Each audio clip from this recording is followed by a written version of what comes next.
Yeah, Halloween. Did you ever ask yourself who in the world came up with the crazy idea of walking around in weird costumes, trick-or-treating, or putting a carved pumpkin in front of your window? Well, that's exactly what I'm going to talk about.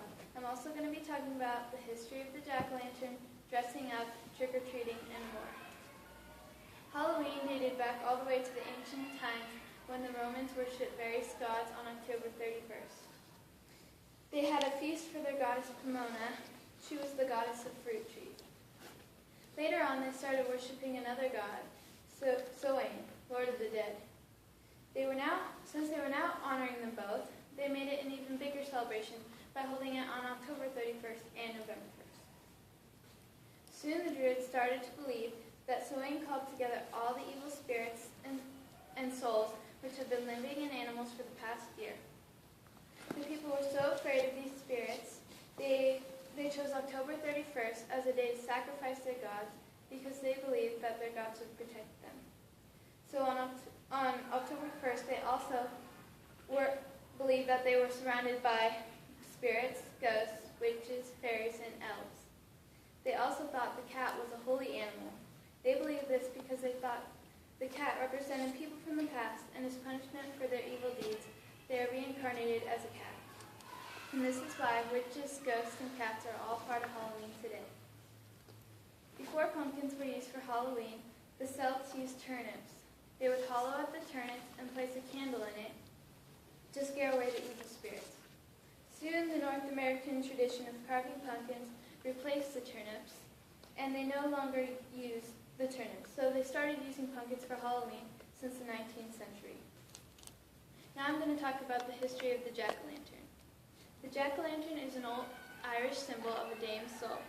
It all started from a man named Jack who was supposedly unable to enter heaven because of his miserliness and unable to enter hell because he played practical jokes on the devil. As a result of this, he was to wander over the earth with a lantern until the end of the days. Because the Irish were afraid this might happen to them, they hollowed out pumpkins and placed a candle in it so they would scare evil spirits away from their homes. Now, you're probably wondering how trick-or-treating came to be. Well, trick-or-treating started on All Souls Day in early England. All Souls Day is where the poor citizens would line up and the richer people would give them pastries they called soul cakes in exchange for prayers over the richer class's dead family members. This was called souling. They also had another tradition called guising. This was when young people would dress up in costume and go door to door asking for food in exchange for telling jokes, singing, or reciting poetry. The phrase trick-or-treat comes from All Souls Day. When the people did not treat them, they would be tricked. Dressing up started on All Hallows Eve when the people believed that their ancestor spirits had come back to taunt them. So the people would put on costumes or masks so they would not be recognized as a person. About 600 years ago, the Romans converted to Christianity and they no longer wanted to worship the heathen gods. So they decided to make November 1st a day to worship the dead saints. So the church took the 3 days of Samhain and made them All Hallows Eve, All Hallows or All Saints Day, and All Souls Day.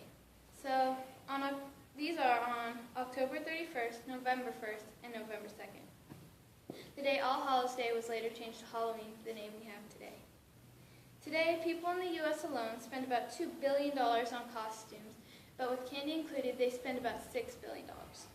Chocolate is today's top-selling candy, and the most popular brands are Hershey's and Mars. Last year, over $12.6 billion were spent on chocolate in the U.S. alone. Today's top 5 candies are Reese's, M&M's, Snickers, Hershey's, and Kit Kat. Today, most people think Halloween is a day that is fun, kid-centered, and family-friendly, but most people don't know about Halloween's unholy origins.